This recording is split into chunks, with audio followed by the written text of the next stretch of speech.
हो जाइछि ग्रीष्म प्रवाह मुकाबला पई प्रस्तुति बैठक।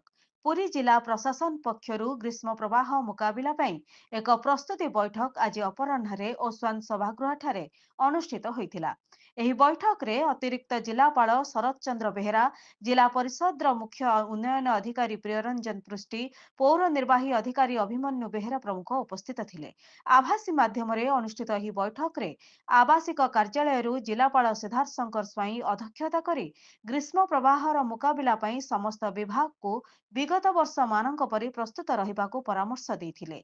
विशेष करी जनसाधारण को सतर्क और सचेतन करने सह स्वास्थ्य, पानीय जल, विद्युत, श्रम, परिवहन, पशु संपद, कृषि इत्यादि विभाग मानक उपयुक्त पदक्षेप ग्रहण करने को निर्देश देइथिले।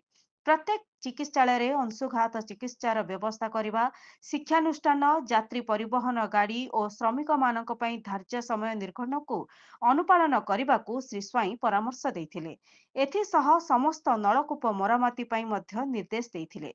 ग्रीष्म प्रवाह को दृष्टि रे रखी श्रम विभाग पक्षरु दिन 11 रु अपराह्न 3:30 पर्यंत कार्य बंद रखिबा, अंगनवाड़ी केन्द्र और विद्यालय गुड़िकु सरकारी निर्देशनामा अनुसार परिचालित करने को निर्देश देइथिले।